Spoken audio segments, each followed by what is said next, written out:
저희 부부는 올해로 결혼 20주년이 되었는데요. 결혼하기 전 연애할 때 제가 크게 실수를 하나 한 것이 있어서 아직까지도 아내한테 많이 미안한 마음을 가지고 살고 있습니다. 만일 그때로 다시 되돌아갈 수만 있다면 반드시 만회하고 싶은, 바로잡고 싶은 그런 큰 실수, 우리 성도님들도 아마 하나쯤은 다 가지고 계실 것이라 생각합니다. 얼마 전 우리 젊은 집사님들, 장로님들과 함께 대화를 나누다 보니까 저하고 똑같은 실수를 하셨던 분이 계시더라고요.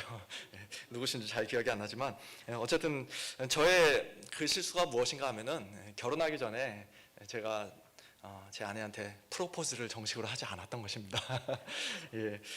당시에는 두 사람 나이가 어느 정도 차서 연애를 시작하면 당연히 결혼을 전제로 연애하는 것이라 생각해서 그랬는지, 또는 제 아내 건강 문제로 반대하시던 저희 부모님의 허락을 기다리느라 제가 너무 지치고 정신없고 마음에 여유가 없어서 그랬는지, 어쨌든 약 3년의 연애 기간 동안 멋진 프로포즈 한번 제대로 못하고 있다가 하나님의 은혜로 마침내 부모님께도 허락을 받고 저희들이 20년 전에 결혼을 했습니다. 큰 실수라고 해서 도대체 뭔가 하고 잔뜩 기대하셨을 텐데 겨우 프로포즈 안 한 것이라는 말에 혹시 실망하신 성도님들 계실지 모르겠습니다. 사실 우리 연세 드신 권사님들은 옛날에 프로포즈 못 받아보신 분들이 훨씬 더 많으실 것 같아요. 저 그 당시에 프로포즈 있었나요? 1918년생이셨던 저희 친할머니는 19살인가 20살에 결혼을 하시면서 결혼식 당일날 신랑의 얼굴을 처음 보셨다고 합니다. 그리고 그 당시에는 그런 식으로 결혼하는 게 별로 이상하거나 특별한 일이 아니었겠죠. 그런 면에서 볼 때 오늘 우리가 함께 읽은 룻기 3장의 이 본문 말씀은 상당히 충격적이고 놀라운 말씀이 아닐 수가 없습니다. 지금으로부터 3000년도 훨씬 더 지난 옛날 옛적에 상대방을 한밤중에 몰래 찾아가서, 그것도 이불까지 들쳐가면서 이불 속으로 들어가서 결혼해달라고 용감하게 프로포즈하는 사람이 있었다는 사실도 깜짝 놀랄 일인데, 더군다나 그 프로포즈한 사람이 남자가 아닌 여자요, 이스라엘 사람이 아닌 모압 이방 사람이요, 또 부자가 아닌 가난한 사람이요, 처녀가 아닌 과부였다는 사실이 우리를 더욱더 놀라게 만듭니다. 그렇습니다. 오늘 본문 말씀은 한마디로 룻이 보아스에게 프로포즈를 하는, 청혼을 하는 장면이라고 할 수 있습니다. 지난 주일에 우리가 이미 살펴보았던 것처럼 시어머니 나오미의 명령대로 깨끗이 목욕하고 기름을 바르고 의복을 입은 룻은 그날 밤 보아스의 타작마당으로 내려가서 보아스가 잠자리에 들 때까지 몰래 숨어 기다리고 지켜보다가 드디어 잠든 보아스에게 가만히 다가가 그의 발치 이불을 들고 거기 누웠습니다. 우리말로 발치 이불을 들었다라고 번역한 말을 영어 성경들은 하나같이 다 uncover his feet 이라고 번역했는데요, 이것은 룻이 보아스의 신발이나 양말 또는 바지를 정말로 벗겼다는 그런 뜻이 아니라 보아스가 처음에 덮고 있던 이불이나 옷가지를 살짝 들쳐서 그의 다리 부분이 바깥 차가운 공기에 노출되게 했다는 말로 우리가 이해해야 할 것입니다. 그런 상태로 보아스가 얼마나 오래 잤는지 우리는 알 수 없지만 한밤중 야외의 찬 공기로 인해 보아스는 잠을 자다가 추위를 느꼈던 것 같아요. 8절, 밤중에 그가 놀라 몸을 돌이켜 본즉 이라는 말씀에서 놀라다 라는 말은 떨다 라는 뜻도 가지고 있는데요, 아마도 오싹 한기를 느끼며 추위에 떨던 보아스가 잠결에 이불을 찾아 손을 더듬고 또 다시 끌어당기려고 몸을 돌이키고 뒤척이던 중에 자기 발치에 누워있던 한 여인을 발견했던 것 같습니다. 얼마나 깜짝 놀랐을까요? 분명히 귀신은 아니고 사람인 것 같은데, 여자인 것 같은데 도대체 어떤 여자가 지금 한밤중 타작마당에서 자기 발치에 누워있는 것인가? 도저히 상상조차 할 수 없었던 일에 화들짝 놀란 보아스는 네가 누구냐? 라고 묻습니다. 그때 룻은 과연 무엇을 하고 있었겠습니까?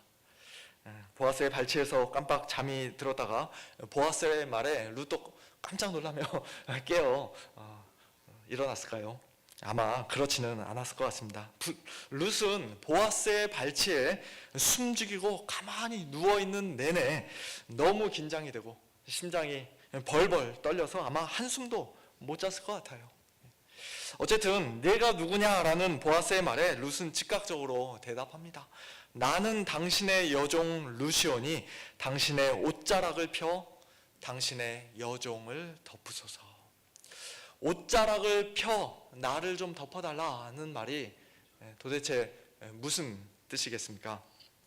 나 지금 너무 추운데 당신 혼자만 그 옷으로 이불 덮고 있지 말고 나도 좀 덮어주십시오. 그런 뜻일까요? 네, 여기서 아멘 하시면 안 되는데요. 예, 그런 뜻. 예. 한국에서 스카이 대학생 세 커플이 한겨울에 데이트를 하고 있었는데 그 여자가 이제 춥다고 말할 때 그 남학생들이 어떻게 반응하는가에 관한 그런 아주 오래된 유머를 우리 성도님들 들어보신 적이 있는지 모르겠습니다. 예, 춥다고 하니까 Y 대학생 학생이 딱 그 자기 옷을 벗어서 아주 부드럽게 스윗하게 옷을 딱 입혀주는 그 모습을 보고 다른 여학생들도 나도 추워요. 그러니까 K 대학 남학생은 추워요? 그러면 우리 일어나서 뛰죠 하면서 막 앞장서서 뛰어나가고 또 S 대학생은 추워요? 나도 추워요. 그러면서 자기 옷을 더 꽉 껴입었다는 그런 참 아무런 근거도 없고 또 굉장히 썰렁한 그런 유머가 옛날에 있었는데요. 오늘 지금 이 룻의 말이 마치 그런 장면을 생각나게 하기도 합니다. 하지만 당신의 옷자락을 펴서 나를 덮어달라는 이 말은 추우니까 나도 이불 좀 덮어주십시오라는 그런 뜻이 아니라 그 당시 이스라엘과 그 주변 국가 사람들이라면 대번에 알아들을 수 있었던 관용적인 표현으로서 한마디로 청혼을 하는 것입니다. 룻은 지금 보아스에게 정식으로 프로포즈를 하고 있는 것이에요. 에스겔 16장을 보면 하나님께서 오래전 출애굽 당시 이스라엘을 자신의 아내로 삼으실 때 하나님의 옷으로 옷자락으로 이스라엘을 덮었다라고 오늘 룻이 한 이 말과 비슷한 표현을 사용해서 말씀하신 적이 있습니다. 에스겔 16장 8절 내 옷으로 내 옷자락으로 똑같은 단어입니다. 너를 덮어 벌거벗은 것을 가리고 내게 맹세하고 언약하여 너를 내게 속하게 하였느니라. 너를 나의 신부로 삼았느니라. 나 주 여호와의 말이니라. 옷으로 옷자락으로 상대방을 덮어 그 벌거벗은 수치를 가려주고 안전하게 보호해주고 따뜻하게 감싸주는 그런 아름다운 모습이 바로 결혼이라는 것입니다. 한 걸음 더 나아가 여기서의 옷 또는 옷자락이라는 단어는 성경에서 또한 날개라는 뜻으로도 많이 사용된 단어입니다. 즉 룻이 방금 전 보아스에게 한 말은 당신의 날개를 펴 나를 덮어주소서라고 번역할 수도 있다는 것이에요. 룻기 어디에선가 한번 들어본 표현 같지 않습니까? 날개. 룻과 보아스가 처음 만났던 날 보아스가 룻을 축복하면서 이런 말을 한 적이 있었죠. 2장 12절 이스라엘의 하나님 여호와께서 그의 날개 아래의 보호를 받으러 온 내게 온전한 상 주시기를 원하노라. 하나님의 날개 아래 하나님의 옷자락 아래에 보호를 받기 위해 룻이 자기 고향인 모압 땅을 떠나 시어머니 나오미와 함께 베들레헴에 왔는데 하나님께서 그런 룻에게 온전한 상 주시기를 보아스가 기도하고 간구하는 그런 축복의 말입니다. 그런데 보아스의 그 말을 잊지 않고 기억하고 있던 룻이 지금 타작마당에서 보아스의 이불 속에서 그 온전한 상이 바로 당신이 되면 좋겠습니다. 당신의 날개를 펴 당신의 옷자락을 펴 나를 덮으소서라고 보아스에게 담대하게 요청한 것이에요. 나는 비록 당신의 여종에 불과하지만 미천하고 가난한 사람이지만 이방 여인이요 과부이지만 그러나 당신은 기업을 물을 자가 아닙니까? 나와 결혼하여 우리 집안을 다시 일으켜 주시고 끊어진 대를 다시 이어 주십시오 라고 매우 겸손하게 그러나 동시에 매우 용감하고 분명하게 요청한 것입니다. 이와 같은 룻의 말에 보아스는 네까짓 게 어디 감히 나를 넘봐 하면서 룻을 밀쳐내거나 쫓아내지 않았습니다. 룻의 말에 코웃음치거나 룻을 조롱하지 않았습니다. 룻에게 큰 소리로 화를 내거나 면전에서 면박을 주지도 않았습니다. 룻에 대해 안 좋은 소문, 이상한 소문을 베들레헴 온 동네에 여기저기 퍼뜨리지도 않았습니다. 오히려 그는 10절과 11절에서 이렇게 말합니다. 내 딸아, 여호와께서 내게 복 주시기를 원하노라. 네가 가난하건 부하건 젊은 자를 따르지 아니하였으니 네가 베푼 인애가 처음보다 나중이 더하도다. 그리고 이제 내 딸아, 두려워하지 말라. 내가 내 말대로 네게 다 행하리라. 네가 현숙한 여자인 줄을 나의 성읍 백성이 다 아느니라. 룻은 보아스에게 자기 자신을 가리켜 당신의 여종이라고 2번이나 겸손히 낮춰 말했지만, 보아스는 룻을 향해 내 딸아라고 2번이나 따뜻하게 불러줍니다. 그리고 한 걸음 더 나아가 룻을 현숙한 여자라고 인정해 줍니다. 여기 현숙하다라는 말과 룻기 2장 1절에서 보아스가 유력한 자라고 할 때 유력하다라는 말이 히브리어로 똑같은 단어를 사용하고 있다고 몇 주 전에 말씀드린 적이 있었는데요. 기억하고 계실지 모르겠습니다. 한마디로 현숙한 여자인 룻은 유력한 자인 보아스의 결혼 상대자로서 조금도 부족하지 않다는 것이에요. 다른 말로 하면 룻을 대하는 보아스의 자세는 룻이 너무 가난하고 가련하고 불쌍하니까 자기가 어떻게든지 꼭 도와주고 심지어 결혼까지 해줘야 하는 그런 구제 대상으로 여기고 있지 않다는 것입니다. 오히려 보아스는 자기에게 용기를 내어 이렇게 청혼을 해준 룻에게 어떤 면에서는 고마워하기까지 합니다. 그래서 우리는 10절, 네가 가난하건 부하건 젊은 자를 따르지 아니하였으니 네가 베푼 인애가 처음보다 나중이 더하도다 라는 보아스의 이 말을 통해서 엿볼 수가 있는데요.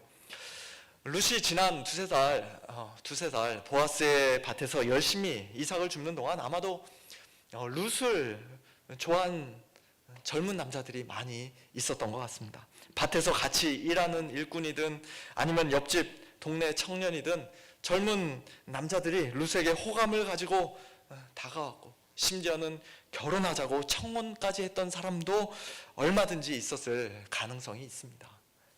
만일 룻이 그중 한 명과 눈이 맞아서 사랑에 빠져서 그 젊은 남자를 따라갔다면, 그래서 그 사람과 결혼하여 새로운 가정을 꾸렸다면 룻이 하나님 앞에서 죄를 짓게 되는 것이었을까요? 마을 사람들에게 도덕적으로나 윤리적으로 비난을 받고 손가락질을 받았겠습니까? 아마 그렇지 않았을 것입니다. 룻에게는 그럴 수 있는 자유가 얼마든지 있었습니다. 그 당시 룻은 꼭 보아스와만 결혼해야 하는 것이 아니었어요. 오히려 보아스와의 결혼은 룻 입장에서 손해를 보는 것처럼 여겨질 수도 있었습니다. 왜냐하면 보아스는 물론 부자고 유력한 자였지만 그러나 젊은 사람은 분명히 아니었기 때문입니다. 그래서 보아스가 더 고맙게 생각했던 것이죠. 보통 여자들 같았으면 남자가 가난하든 부하든 젊은 사람을 따라갔을 텐데 그런 젊음과 패기와 열정과 외모와 어떤 인간적인 매력, 성적인 매력을 최우선 순위로 생각하지 않고 또 자기의 개인적이고 주관적인 기준을 따라 결혼 상대자를 찾으려 하지 않고 순전히 시어머니 나오미의 유익을 위해, 그리고 죽은 자기 남편 집안을 다시 세우기 위해, 하나님께서 자기에게 맡겨주신 사명을 위해 늙은 보아스에게 청혼한 룻을 향해 보아스는 네가 베푼 인애가, 네가 베푼 헤세드가 처음보다 나중이 더하도다 라고 칭찬해 주었습니다. 여기서 처음의 인애라는 것은 룻이 일찍이 자기 친정과 고향으로 돌아가지 않고 시어머니 나오미를 따라 베들레헴에 와서 남의 밭 이삭을 주우면서까지 시어머니를 봉양한 것을 가리키는 말이고요. 또 그보다 더 큰 나중의 인애라는 것은 룻이 자기의 개인적인 취향이나 인간적인 정욕을 따라 젊은 남자를 따라가지 않고 역시 시어머니를 위해, 자기의 사명을 위해 늙은 보아스에게 지금 청혼하고 있는 것을 가리키는 말입니다. 이 두 가지 모두 다 룻 입장에서는 사실 굳이 하지 않아도 되는 일인데 룻기 1장, 2장, 3장에서 선대, 은혜, 인애 등 다양한 말로 번역된 헤세드의 사랑을 가지고 룻이 자발적으로 그 모든 일을 했던 것이에요. 그리고 보아스는 룻이 그와 같이 자기에게 청혼해 준 것에 대해 자기가 믿지는 장사한다고 생각하지 않고 손해본다고 생각하지 않고 오히려 룻을 축복해주고 칭찬해주고 룻에게 고마워하면서 룻의 그 청혼을 흔쾌히 수락합니다. 자기가 기업 물을 자의 책임을 다 이행하겠노라고 약속합니다. 물론 한 가지 장애물이 있죠.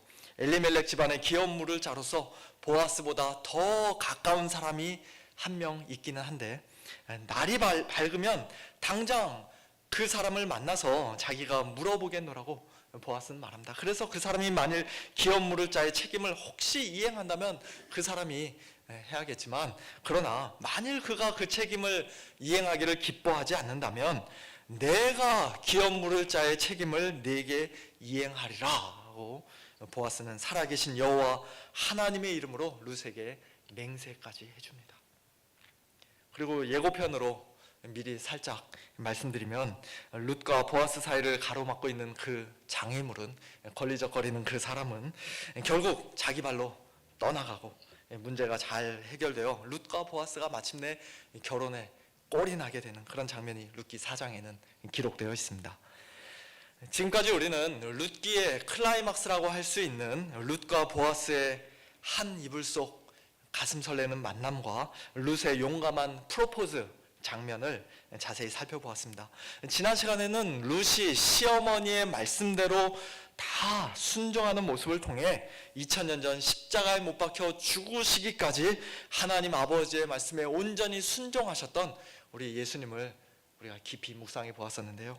오늘은 그 역할을 좀 바꿔서 저와 여러분이 룻의 역할을 맡고 보아스의 역할은 예수님께 맡겨드리면서 오늘 본문 말씀을 우리 자신에게 한번 적용해 보기를 원합니다. 오늘 말씀을 통해 우리가 배울 수 있는 가장 중요한 교훈은 우리가 떨리는 마음으로 겸손한 자세로 참된 믿음으로 예수님께 나아갈 때 예수님께서는 그런 우리를 기쁘게 받아주신다는 사실입니다. 나 같은 사람을 예수님이 과연 사랑해 주실까? 나 같은 죄인도 깨끗이 용서받을 수 있을까? 우리 자신의 모습을 바라보면 온갖 죄와 허물로 인해 솔직히 자신이 없지만, 예수님 앞에서 우리 자신의 모습이 너무나 초라하게 느껴지지만, 그러나 예수님은 당신의 옷자락을 펴 당신의 여종을 덮으소서라고 말하며 그 날개 아래 보호를 받으러 온 저와 여러분을 절대로 쫓아내지 않으시는 분입니다. 하나님의 은혜로, 성령님의 역사로 자신의 죄인됨을 겸손히 인정하고 고백하며 참된 믿음을 가지고 예수님께 나오는 자들을 예수님께서는 내가 결코 내쫓지 아니하리라고 요한복음 6장 37절에서 분명히 약속해 주셨습니다. 너 같은 게 어디 감히 나한테 오냐고 호통을 치거나 꾸짖지 않으시고 차갑고 매정하게 내쫓지 않으시고, 예수님은 오히려 당신의 가장 거룩하고 정결하고 의로운 옷자락으로 저와 여러분을 다 덮어 주십니다. 갈라디아서 3장 27절 말씀처럼 누구든지 예수님을 참되게 믿고 세례를 받아 예수 그리스도와 온전히 하나로 연합한 자들은, 우리 성도들은 이미 그리스도로 옷 입은 자들이라고 말씀합니다. 우리 성도들은 어린 양의 피에 그 옷을 씻어 희게 하였을 뿐만 아니라 예수님이 이 땅에 사시는 동안 하나님께 온전히 순종하심으로써 얻으신 그 완전한 의의 옷을 입고 있는 자들이기에 이제 하나님께서 그의 불꽃 같은 눈으로 저와 여러분을 바라보실 때 너는 죄 없다, 의롭다 라고 여겨주시고 인정해주시고 칭찬해주시는 그런 놀라운 복을 이미 받은 사람들입니다. 또한 우리는 원래 더러운 죄인이요 흉악한 반역자요 하나님의 원수요 본질상 진노의 자녀였던 자들이지만, 그런 우리도 예수님께 두 손 들고 나아가기만 하면, 믿음으로 담대히 나아가 예수님 발치에 엎드려 누워있기만 하면 보아스가 룻을 향해 내 딸아 라고 따뜻하게 불러주고 현숙한 여자라고 칭찬해 주었던 것처럼 예수님께서도 저와 여러분을 향해, 우리 성도들을 향해 택하신 족속이요, 왕같은 제사장들이요, 거룩한 나라요, 그의 소유, 하나님의 소유가 된 백성이요, 하나님의 자녀요, 빛의 자녀요, 세상의 소금이요, 세상의 빛이라고 그렇게 가장 아름답고 존귀한 이름, 영광스러운 이름으로 우리를 불러주십니다. 나의 사랑, 나의 어여쁜 자야, 일어나서 함께 가자 라고 가장 다정하고 부드럽고 사랑스러운 목소리로 우리에게 말씀해 주십니다. 이 세상의 젊고 매력적인 우상들을 네가 따라갈 수도 있었을 텐데 2000살이 넘는 아니 영원전부터 존재하던 나를 찾아와 이렇게 청혼해줘서 고맙다고 예수님께서는 오히려 우리를 칭찬해 주시고 축복해 주십니다. 사실은 그 역시도 다 우리 스스로의 결단과 선택으로 한 것이 아니라 오직 하나님의 은혜이지만 그래도 우리 보고 잘했다고 칭찬해 주시고 또 잘 왔다고 두 팔 벌려 기쁘게 맞아 주십니다. 뿐만 아니라 예수님께서는 우리 성도들에게 기업 물을 자의 책임을 다 이행해 주시기 위해 저와 여러분에게 영원한 생명과 영광스러운 천국을 기업으로, 유업으로 물려주시고 상속해 주시기 위해 중간에 가로막고 있던 그 모든 장애물을 이미 다 극복하셨습니다. 근본 하나님의 본체시오 하나님이신 분이 하늘 보좌 영광 다 버리고 자기를 비워 우리와 똑같은 사람이 되어 종의 형체를 가지고 이 땅에 내려오셨을 뿐만 아니라 모든 만물의 창조주요 가장 거룩하신 분이 타락한 피조물에 불과한 사탄 마귀에게 시험을 받으시고 함께 떡을 먹고 같이 사역했던 제자에게 배신을 당하시고 수많은 사람들에게 온갖 욕과 미움과 배척과 손가락질과 침뱉음과 주먹질과 채찍질을 당하기까지 하셨습니다. 그리고 마침내 십자가에 못 박혀 죽으심으로써 하나님의 모든 진노와 심판과 형벌을 우리 대신 한 몸에 다 받아 주심으로써 예수님은 하나님과 우리 사이에 가로막혀 있던 죄라는 가장 크고 무시무시한 장애물을 단번에 제거해 주셨습니다. 더 나아가 사흘 만에 죽은 자들 가운데서 다시 살아나심으로써 영광스러운 부활의 몸을 입고 살아나심으로써 우리의 마지막 원수인 죽음, 사망이라는 장애물도 이미 이기고 승리하셨습니다. 그렇기 때문에 예수님은 요한복음 11장 25절 26절에서 이렇게 말씀하실 수가 있었던 것이에요. 나는 부활이요 생명이니 나를 믿는 자는 죽어도 살겠고 무릇 살아서 나를 믿는 자는 영원히 죽지 아니하리니 이것을 내가 믿느냐. 아멘. 사랑하는 성도 여러분, 부활이요 생명이신 예수님, 우리를 위해 죽으시고 부활하여 지금도 살아계신 예수님을 참되게 믿는 마음으로, 겸손한 마음으로 예수님께 나아가 그 발치 이불을 들고 누워있는 성도는 당신의 옷자락을 펴 나를 덮으소서라고 담대하게 프로포즈하는 성도는 이 세상에서 가장 복 있는 사람인 줄로 믿으시기 바랍니다. 그는 예수님을 신랑으로 얻게 될 것이며 예수님 안에 있는 모든 보화를 다 유업으로 받아 누리게 될 것입니다.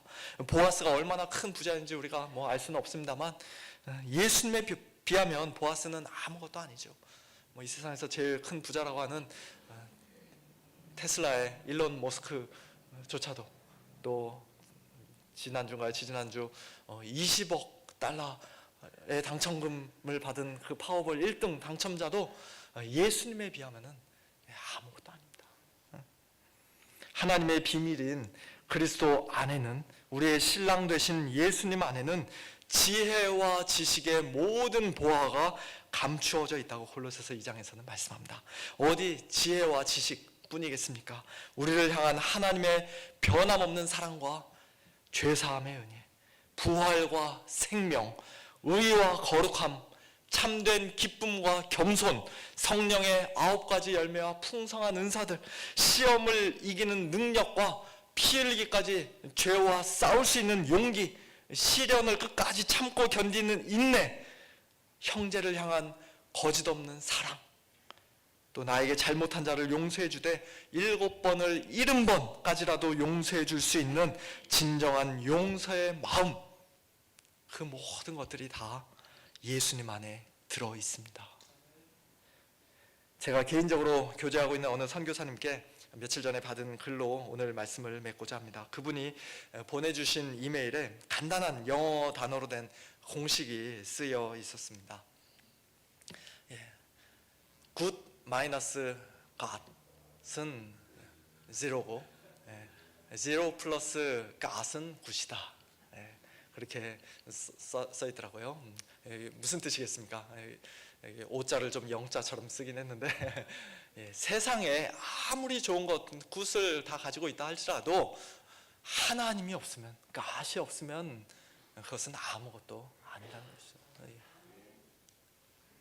또 그러나 아무것도 아닌 삶일지라도, 우리의 삶이 참 보잘것없는 영과 같은 삶일지라도 하나님만 계시면, God만 계시면 굿, 아름다운 것이 됩니다. 모든 것을 가졌어도 하나님과 그의 나라를 소유하지 못했다면, 오늘 본문 말씀에 의하면 보아스를, 아니 예수님을 소유하지 못했다면 그는 이 세상에서 가장 불쌍한 사람이요, 그러나 비록 세상에서 필요한 모든 것을 다 가지고 소유하고 있다 할지라도, 소유하지 못했을지라도, 아무것도 없을지라도 하나님과 그의 나라를, 우리의 기업물을 짜요 신랑 되시는 예수님을 소유했다면 그 사람은 가장 축복받은 사람이라고 할 수 있습니다. 참 멋진 공식이고 가슴에 깊이 와닿는 말씀입니다.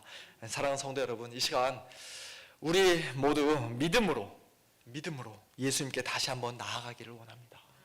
우리 자신의 인간적인 힘과 능력으로, 알량한 경험과 경력으로, 부족한 지혜와 지식으로, 너무나도 연약한 결심과 결단으로, 또 이 세상의 소유와 재물로, 나 자신의 어떤 건강으로 어떻게든 한번 잘 살아보겠노라 혼자 아등바등 애쓰는 자들이 아니라 두 손 들고 항복하며 예수님께 나아가는 자들 되기를 원합니다. 예수님의 발치에, 예수님의 십자가 아래에 겸손히 엎드린 자들 되기를 원합니다. 용기를 내어 프로포즈하고 도움을 요청하는 저와 여러분을 우리 예수님께서는 결코 내쫓지 않으시고, 당신의 의의 옷자락을 넓게 펴서, 크고 강한 날개를 활짝 펴서 저와 여러분을 완전히 덮어주시고 안전하게 보호해 주시며 날마다 의의 길로, 생명의 길로 인도해 주실 줄로 믿습니다.